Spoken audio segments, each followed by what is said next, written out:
mighty God, we bow before mighty God, we bow before yours.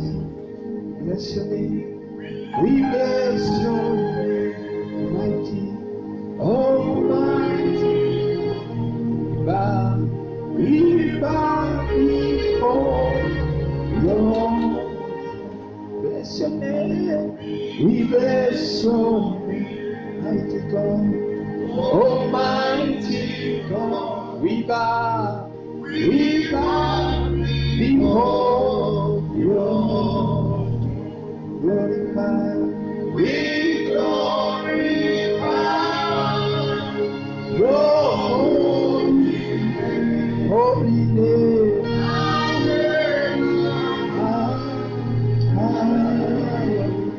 Glorify, we glorify your holy name.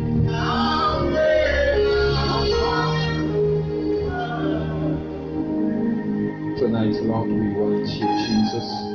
This evening, Lord, we want you to lead us all the fullness of your grace, all the fullness of your presence, all the fullness of your knowledge, Lord. In the name of Jesus Christ, teach us, Lord, Father, in the mighty name of Jesus Christ. We need your teachings, Lord. We need you, Lord, to help us. In the name of Jesus Christ. Thank you, Father. In the name of the Lord Jesus Christ. In the name of Jesus Christ.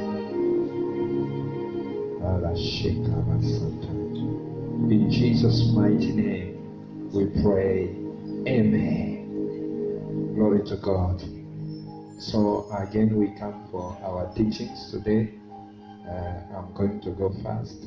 But we're going to speak about the 5 missions of the Holy Spirit. We're going to speak about the 5 missions of the Holy Spirit. When the Holy Spirit comes, He comes with 5 main missions in the life of a Christian. We're going to speak about that 5 missions of the Holy Spirit. And the text we're going to read will be found in John chapter 16. John chapter 16. I'll start from verse 6 and we'll end up in verse 15. John chapter 16. I'm reading verse 6. The Bible says, "But because I've said these things unto you, sorrow has filled your heart. Nevertheless, I tell you the truth. It is expedient for you that I go away. For if I go not away, the Comforter will not come unto you. But if I depart, I will send him unto you." Verse 8. "And when he is come, he will reprove the world of sin and of righteousness and of judgment. Of sin, because they believe not on me. Of righteousness, because I go to my Father, and you will see me no more. Of judgment, because the prince of this world is judged. And I have yet many things to say unto you, but you cannot bear them now. Howbeit, when he, the Spirit of truth, is come, he will guide you into all the truth. For he shall not speak of himself, but whatsoever he shall hear, that shall he speak. He will show you things to come. He shall glorify me, for he shall receive of mine, and shall show it to you. Hallelujah. So we want to speak about the 5 missions of the Holy Spirit. The 5 main missions of the Holy Spirit. When we are filled with the Holy Spirit comes with 5 main missions in the life of a person. That's the reason why Jesus insisted so much to the disciples that you need to receive the Holy Spirit. John 16, it's the last word the Lord was talking before he died at the cross. He was telling them, and in whatever he was telling them, he was insisting that, you know what, I'm going, but someone will come, the Holy Spirit. I have to go, but someone will come, the Holy Spirit. That's why if a Christian is not filled with the Holy Spirit, is not led by the Holy Spirit, that Christian won't go far. You will never succeed in a Christian life. Because Jesus said, before even they start everything, he told them, you shall first receive the Holy Spirit. I ask from my Father something very important, is the Holy Spirit. Now, the first mission when the Holy Spirit comes, he said that the Holy Spirit, when he comes, he will reprove the world of sin. He will convince the world of sin. And the Bible says of sin because they believe not in me. The first mission of the Holy Spirit is to convince the world of sin.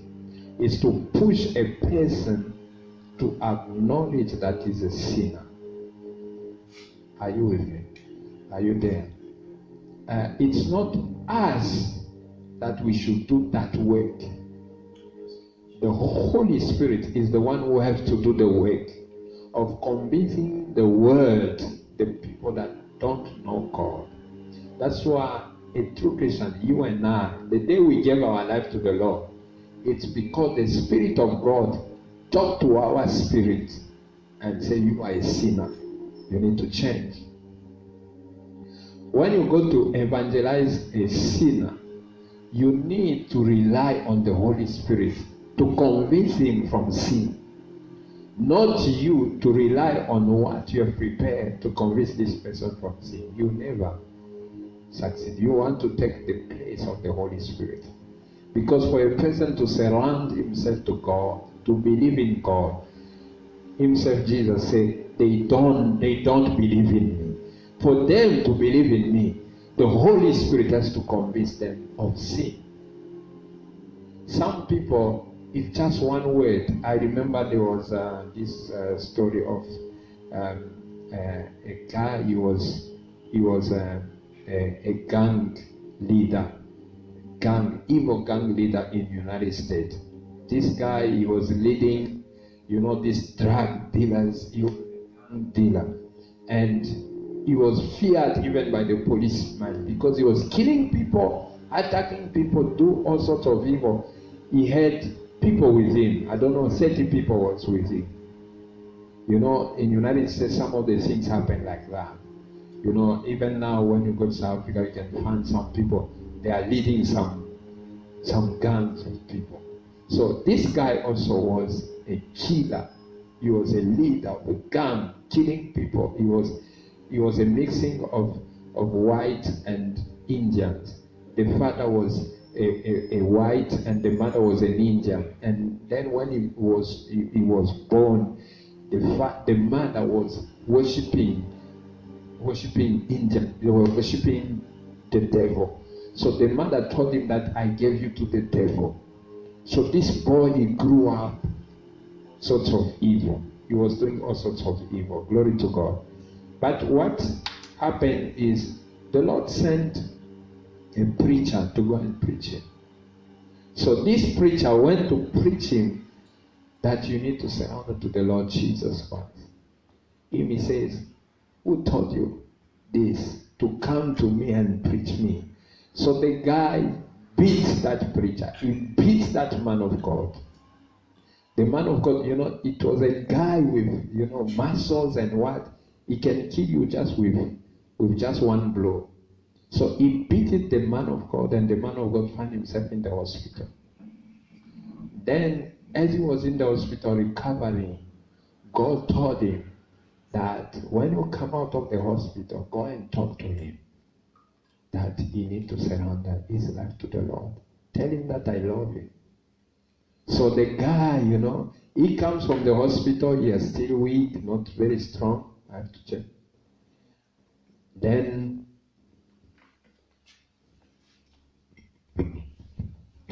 what happened? He went to see this guy, and then he found him.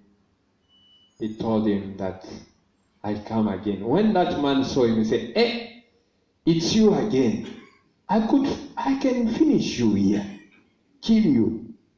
You are even lucky last time I just give you one blow, you find yourself in the UCT, But, so the guy said something. He said, even if you kill me, even if you cut me part by part, each part of my body will tell you that Jesus loves you.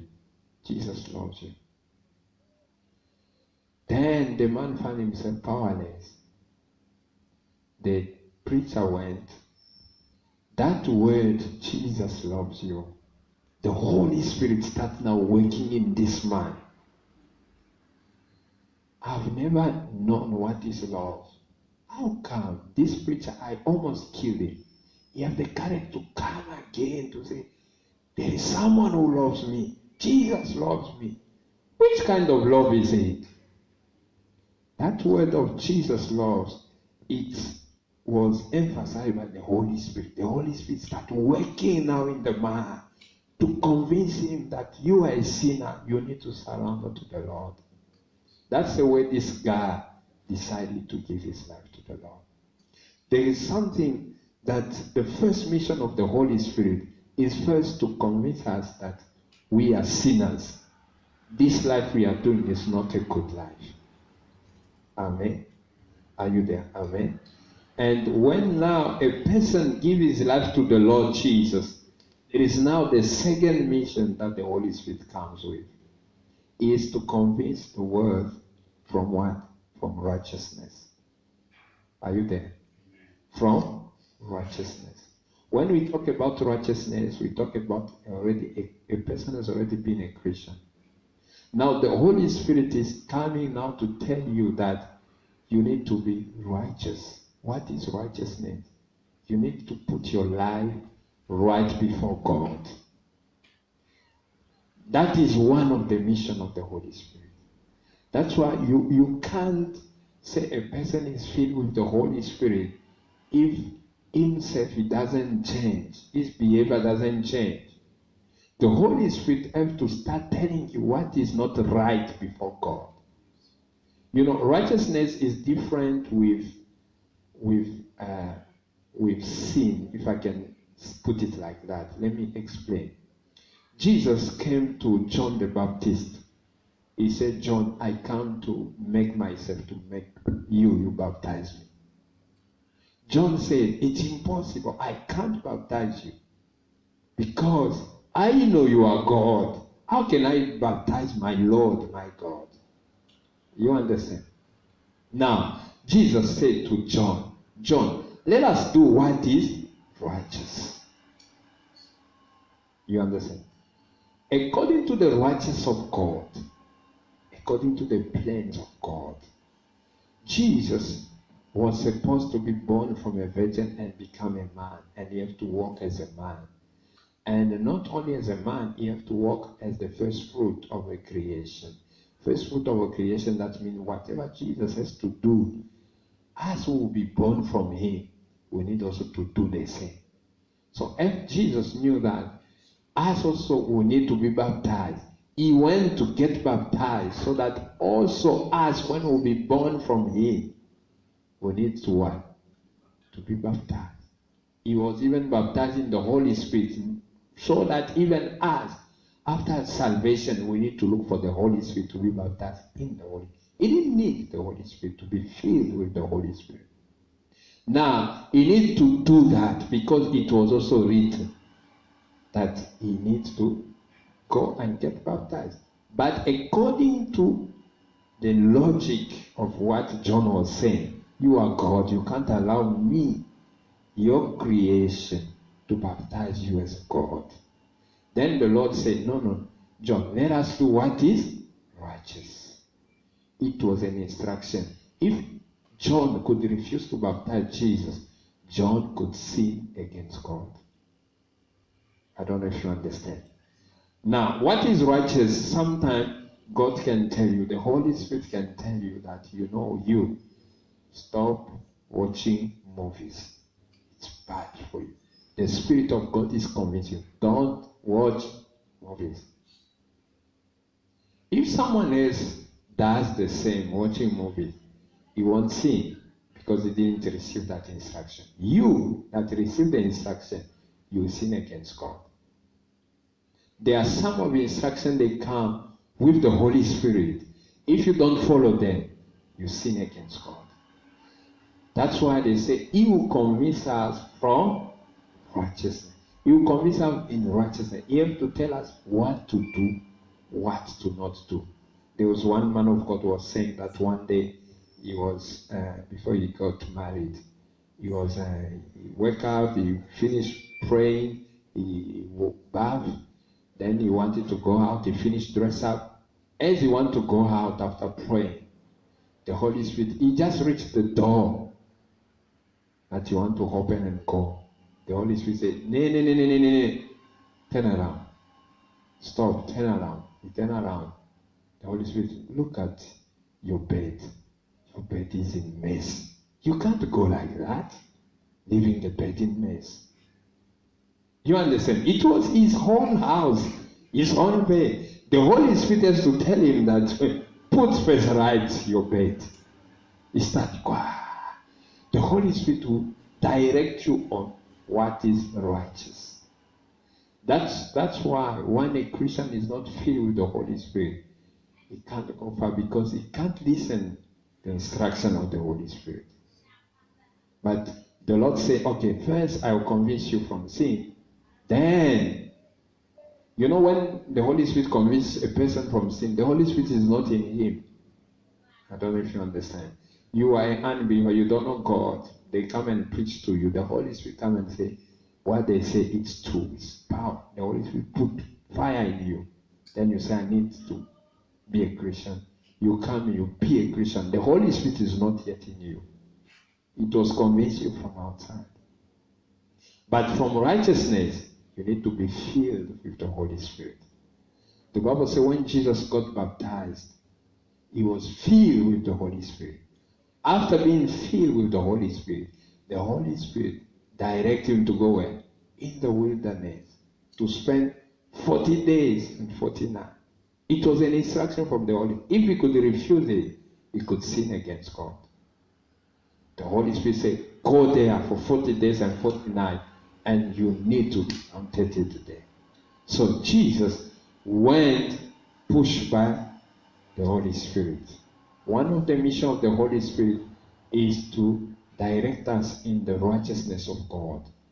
Because according to the righteousness of God, maybe God doesn't see you here in Manzini. He says, I want to see your place should be where? In Babani. But you just say, no, what should I do in Babani? I'm okay in Manzini. I can fellowship here in Manzini. The moment you remain in Manzini, you are sinning against God. That's why you hear the Bible say, don't quench the fire of the Holy Spirit. When you are disobeying to the Holy Spirit in you, you are quenching that fire. Because it's in you. It tells you something. You just say, no, everyone is not doing that. Why should I do it? The righteousness of God is depending on you with God. It doesn't depend everyone together. It's just you with God. There are some instructions God gives. It's you and we can be in the meeting like this. God pushes you that stand up, sing a song. Then you just say, if I sing that song, I'm feeling shy. What people will say. At the moment you quench that fire, you are sinning against God. I don't know if you understand. So the third mission of the Holy Spirit is say, He shall convince the world of judgment. That's the third one. He shall convince the world of judgment, because the prince of this world is judged. One of the missions the Holy Spirit is coming in our life is to remind you that there is judgment is coming. In whatever you are doing as life, there is judgment. Everything you are doing will be judged before God.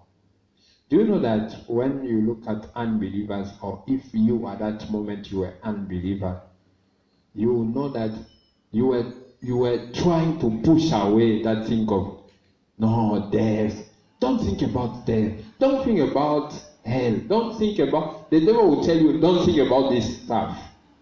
Live your life.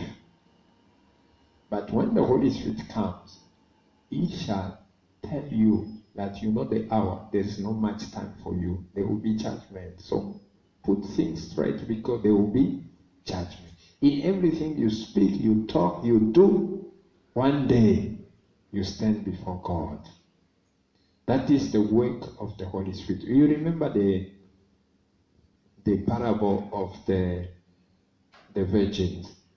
The 5 virgins that were wise and the 5 ones that were foolish.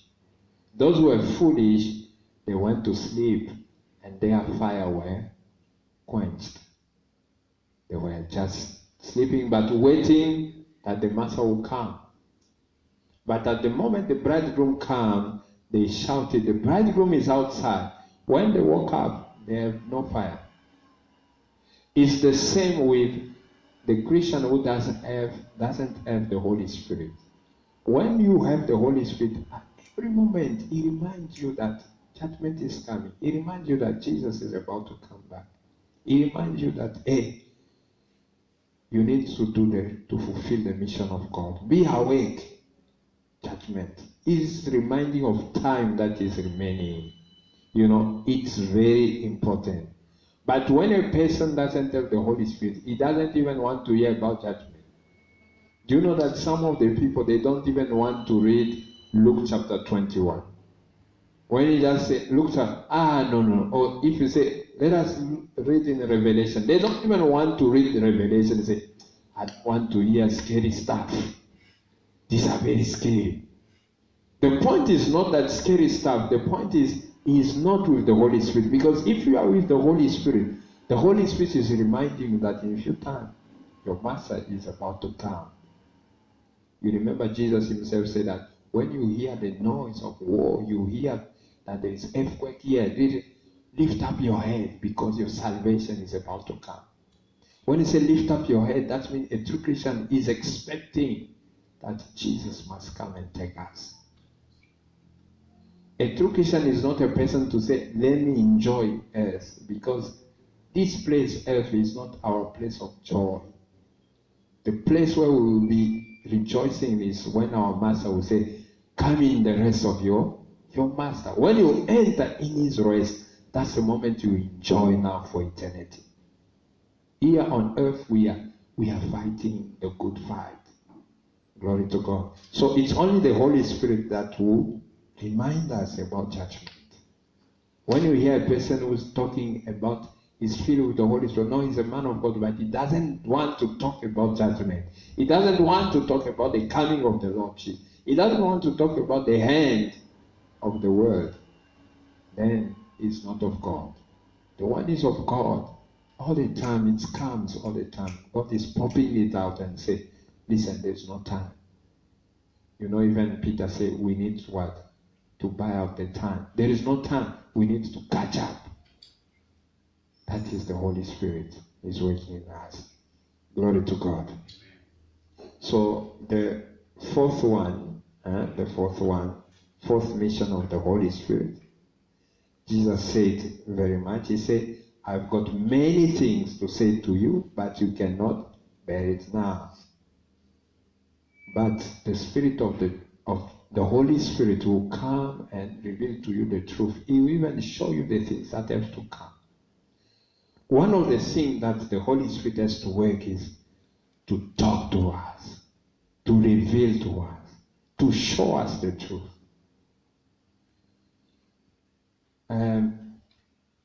I want us to say like this. Jesus said, he emphasized that I've got many things to tell you. You know, put even like you are the one Jesus was talking to.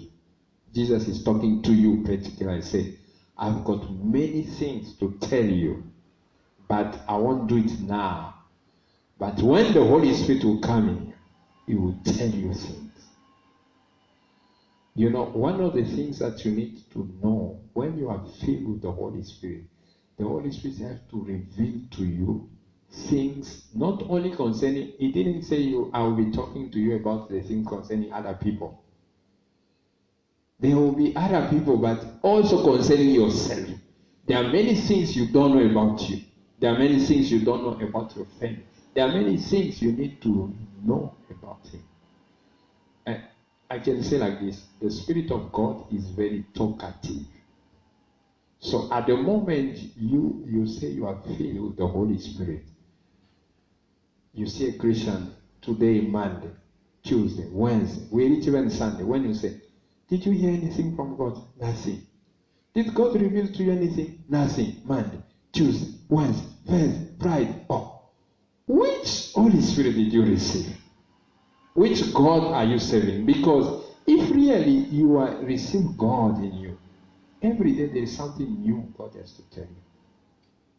There is something maybe about you, maybe about the town where, maybe about the place where you are staying, maybe about what. The Holy Spirit is very talkative.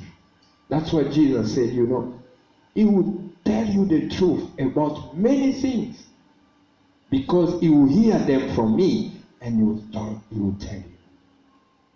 So when you are filled with the Holy Spirit, or if you are a Christian, you say you are with the Holy Spirit, then you don't hear God.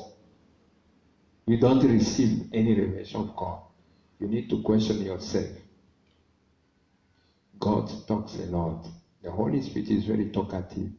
He can teach you. You see the Bible, you read like this. You know, I remember me, it was by the push of the Holy Spirit who told me to read the Bible from Genesis up to Revelation. Finishing like that, you start Genesis, you go each book, you finish it. Then again, can you read it again? You know, He's the one who will tell you that these days I want you to go on fasting. These days, you see your family, there's this in your family. You see the way your sister is, because there is this in you. You need to do this. A Spirit of God is very talkative. He is a teacher. As the Lord Himself, the Lord Jesus, is a teacher. That's why we're calling Him teacher. He has many things to teach you.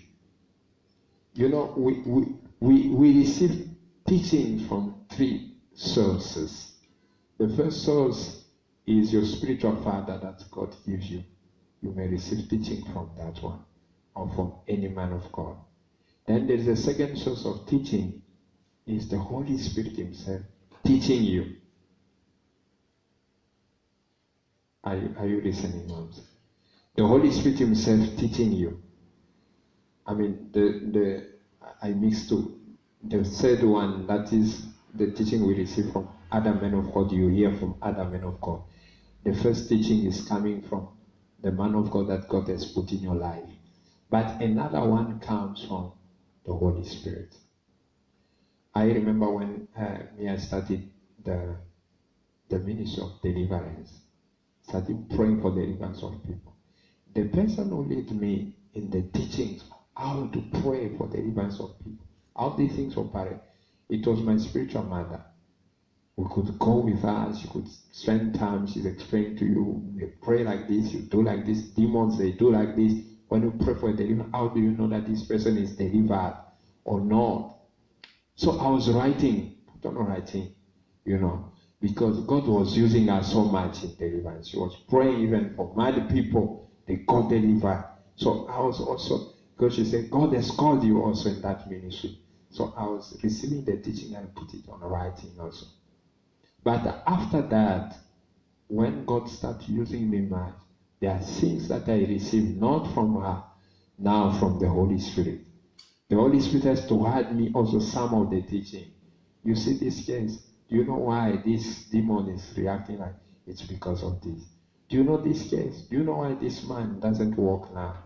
It's because there is this and this and that. Do this, then you'll see. Then some of the teaching, I got it from the Holy Spirit. I also put it on writing. I start also teaching others. because I receive also from the Holy Spirit. That means there are some of the teaching you receive from men of God. There are some of the teaching you need to receive from the Holy Spirit. And he is a teacher. The Bible says he will not only teach you, but he will also remind you of what the Lord Jesus has said. I like that word, reminding us. Because sometimes you can be, maybe in your dream, you see you are attacked by evil people. At the moment you are attacked, the Holy Spirit can put in your spirit a verse. Maybe a verse to say, confess this verse. It is written, I've given you power to step only the power of darkness. At the moment you repeat it and you declare it, the demons run away from you. Who reminded you that? The Holy Spirit. He can come and remind you a scripture in your mind. It just comes. Jesus said, he will remind you of everything that I was spoken. It's not only for the disciples, even for us. The Holy Spirit sometimes can remind you a prophecy that you have already forgotten. That something become complicated, then the Holy Spirit, remember, I told you this. I was giving this testimony. The Lord told us when we were going to to evangelize and put the branch of our ministry in Kinshasa, Congo, in the capital city. What happened is God told us that we need to do that program in I think in October, if I'm not mistaken, in October. Now, that was a year before even we decided to go for that program. A year later, now we're putting money together, we're putting things together. We need to go for a conference, we need to evangelize and put our branch there in Kinshasa. Then, the men of God, all of us, the only thing we forgot was the month that God gave us. The particular month that we were supposed to organize that meeting. So we were thinking about, as the people, they go on holiday in August, let us put it in August. So it was put on the last week of August. I think the month that God gave us, it was September. After August, it's September? Okay, it was September. We will put August, last week of August. Then the men of God, people travel, they reach there, take their flight, buy everyone. We hire the place, we put the posters and what? Bam! We started the first day. The first day there was no one, only us, ourselves. Then it was 1 week. Then that first day, even the chief bishop was standing on the stage to preach. Electricity was cut off. He found himself preaching with no electricity. What was happening? Second day, things were complicated. For the first time, on the third day, our spiritual father just said, you know what? All of us, we are stopping the conference now. Well, let us first go into 3 days of fasting. Searching again the face of God. Because this has never happened, that we start something God told us, then we see that everything is working against us, nothing is going on. So, even the men of God, the speakers, the what, everyone dry fasting, praying, seeking the face of God. I was leading the intercession at that time. We were praying for that, and we say, this is the first time. We have never had such. So as we were praying, one sister got the book. So just at the moment we finished praying, then we put a break. One sister, pushed by the Spirit of God, she went on the book where we used to write. It was an intercession book where we used to write the messages God were giving her. She was going through the messages, reading the messages. Then she found that message a year back. God was saying, you have that big meeting and that conference. It has to happen in September. And as we were in August, the last week of August. So only after these 3 days of fasting, then they restart again the conference. Then this time it was fire all over. People were packed. The place was even too small. Packed. That's the way the work started. Why? Because we forget just one thing. But the work of the Holy Spirit is to remind us. Jesus said, He will remind you of what I've spoken. Sometimes God can give you an instruction, you forget completely. Then, at a certain moment, the Holy Spirit does say, please remember what that man of God taught you. Oh, wow. Then you put your life straight. The work of the Holy Spirit is a teacher and is there also to remind us. He has got many things to tell us. Are you there? Then the last one, that's the very important one, and then we'll end up the program. That's a very important one. The Bible says that He shall glorify me, for He shall receive of mine, and He shall show it unto you. The Bible says the Holy Spirit shall glorify who?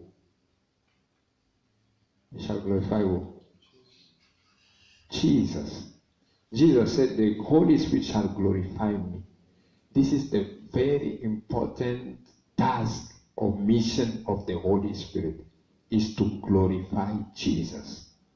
Not other person. To glorify who? Jesus. And that work of glorifying Jesus, it does in two ways. The Holy Spirit, for Him to glorify Jesus in your life, He needs to break you. He needs to break you down so that Jesus can be glorified. Because as human beings, we like to be praised. We like when you do something, then someone say, hey, it was nice. Oh, it was powerful. We like praise. We like these things too much. That's the thing that the devil uses against us too much, is to praise us.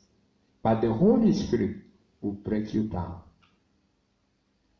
Do you know that when a person is filled with the Holy Spirit, he starts working in the supernatural. The 9 gifts of the Holy Spirit can start operating. He can prophesy. He can see the future. He can see demons. He can declare something, it happens. But the Holy Spirit will make sure that this person allows God to be glorified. Now, one of the things, even if you do miracle, you can do miracle wonders. The Holy Spirit can break you to make you that you not feel that you are supernatural. He wants to remind you that even though you make miracle, you are still a human being. You can finish preaching, then there are many things happen. Then you go home, maybe there's no food. The Holy Spirit that allow it to happen, or that part you go on foot. Why? The Holy Spirit wants us to break you to say, even if I can use you powerful, you should never see yourself as you are above people. You should all the time feel like you are down. You know, the Bible says Jesus, He came as a servant and as a servant. You know, the Bible insisted that He became as a human and as a servant. Can you imagine in the level that Jesus was of power and glory? One day, He was hungry. He ran to a tree because He was very hungry. Can you imagine? He could just say, no, me am a son of God. Let me just declare even these stones can be changed into bread. But you have to do as a human being. You have to walk as a human being. Jesus said, I didn't come so that people can serve me. I came to serve. And that is the thing that you know that this man is of God, is not of God, is this point. when you see a man of God who want to be saved all the time, he want to tell you that he's above everything. He doesn't have the Holy Spirit. The Holy Spirit can use you powerfully. You remember what happened to Elijah after being used powerfully? He started running away from a just simple woman, you know. And he said, "Ish, I can die." But Elijah had the power of declaring, "Fire come from heaven," then fire came and consumed people. Sometimes even if God uses you mighty, you allow some of the situation to so that you just be, you remain humbled. You let Him be glorified. You yourself, you know, I like when Jesus is saying to the disciple that all the time that you do something, consider yourself that you are useless servant. Do you know what is meaning useless servant? You know, it's like let me put it like, it's like this takeaway stuff. You know, the plate. They say that it's just, you use it once. This paper plate. After just putting food, you enjoy the food. Then the plate has to be thrown away. It's the same Jesus is telling to the disciple. After being used by God, find yourself that you are useless. Not just say, we are powerful. Because what? When first God gave them power, I think in Luke, when you read that Jesus gave them power and sent them, use the power. They went, they did wonders, they cast out demons, they do this. When they come back, they even say, "Master, even the demons obey us." It was so powerful. In the same chapter, when you read, that's the same chapter they start disputing who will be the greatest. "Oh no, it's me, Peter." "No, you didn't see that miracle I did. Have you ever done that?" So in the same chapter, they start arguing about who's going to be the great, because of that portion of power that they receive from Jesus. Now Jesus has to tell them, you know, it doesn't work like that. One of the missions that the Holy Spirit has to do is to make sure that He glorifies only Jesus, not two people, not glorifying you. You have to make sure that even if you do greater things, powerful things, you need to remain humble, to say, "I'm just a servant. I'm just a messenger. I come to do a message, to receive, to give a message from God." Can you imagine God is speaking to you? He tells you, "Okay, call that man. His name is Andrew." You call Andrew. The man says, "Yes, this is my name." Tell him that his number is 7600512. You tell him, he say, "Yes, this is mine." Now, what is the point of you rejoicing because it's not coming from you? All this accurate information comes from God. He's the one is telling you. But what's surprising people is, after doing this, now it's in, "Wow, you see how powerful I am. I can see even your phone number." Wow. You know, just the way I'm using a mic. I can't put the mic there, then the mic wants to start rejoicing. "You see how powerful I'm teaching you." It's not the mic is teaching you. I'm just using it as a vessel. Today, vessels now they are jumping. Then they give names. Now, me, I'm the, you know, I like a picture that I saw today of two donkeys. One of the donkeys telling to other donkeys, "Yesterday, I was carrying Jesus on my back, and people were clapping hands for me, putting even cloth on top. I was walking on cloth. But today, no one is even looking at me." Then the other donkey said, "My friend, that you need to understand that without Jesus you are nothing." You understand? So that's the donkey that entered with Jesus in Jerusalem. Everyone was happy.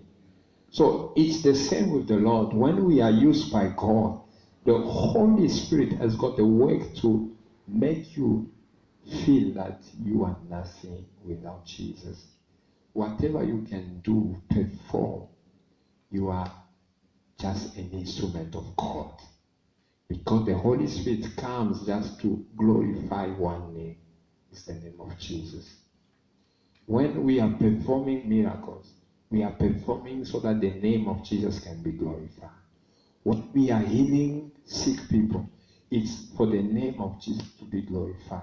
When we are prophesying accurately, is in order to make the name of Jesus to be glorified and us to remain nothing.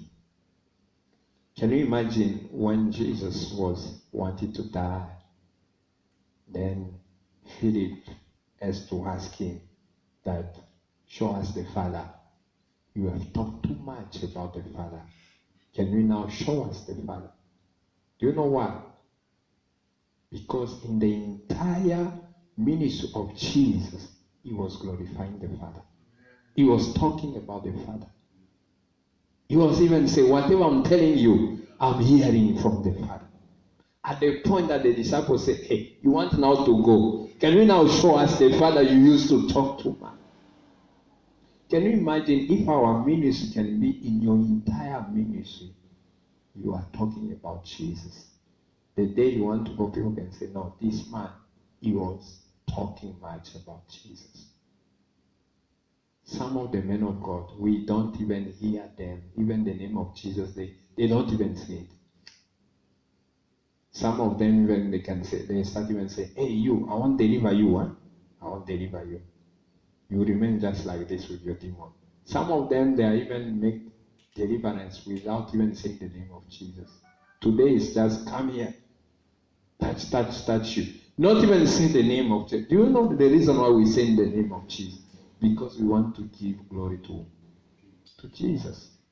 You remember the first miracle that the disciples did, Peter and John? They said, gold and silver we don't have. But in the name of, why they said? They could just say, listen, look at us. Stand up. We have the power. But they say, the power we have is in the name of Jesus. In the name of, stand up and walk. When the person starts jumping, then people say, how did you do this? They say, it's in the name of Jesus that you crucify. So they have to glorify Jesus. The Spirit of God has the task to glorify Jesus. If you say you are a man of God, you are full and filled with the anointing of God, you need to glorify the name of Jesus. That is the greatest mission of the Holy Spirit. He works here on the earth is to glorify the name of Jesus. Remember, let me tell you this. We have God the Father, we have God the Spirit, and the Son. In the beginning, we saw the Father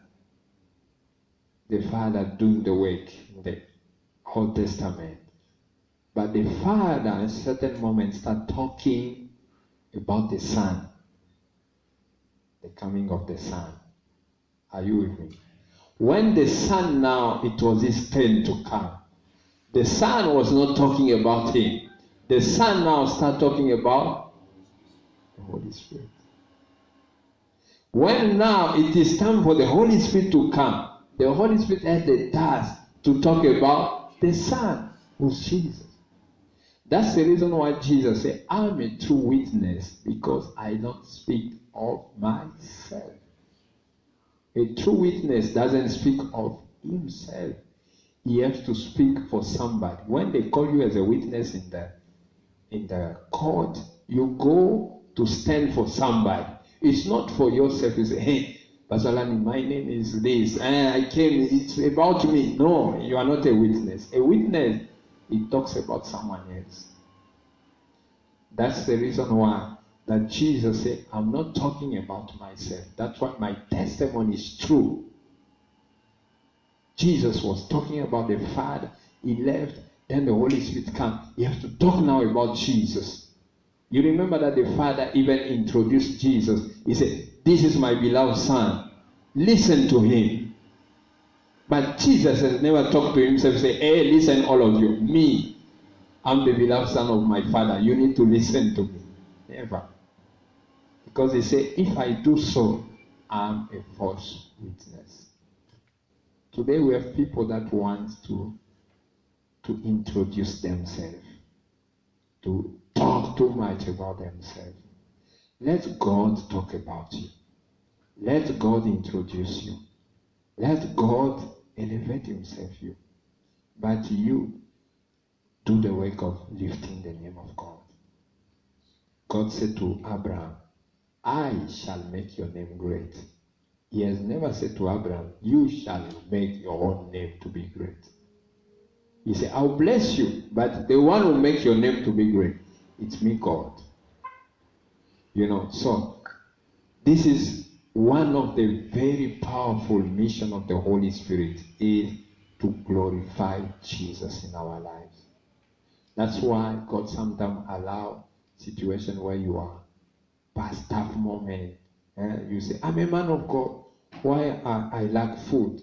God allows you to lack food. God allows you to lack shoes. Sometimes to like you, and you walk on food, so that you are just humble and allow the name of Jesus to be glorified. Even the day He lifts you, you will know that, you know what, I'm nothing without Him. If I'm on this position, it's because of God, because I was nothing. I was walking on food. I was listening to one of the men of God who was giving his testimony. He said, we were very poor in our family, that the day my father bought an umbrella, it was a party at our place. Umbrella. Wow, we have now an umbrella. Today, God has blessed this man. He has got his private jet. He can now go all over the world, but he knew.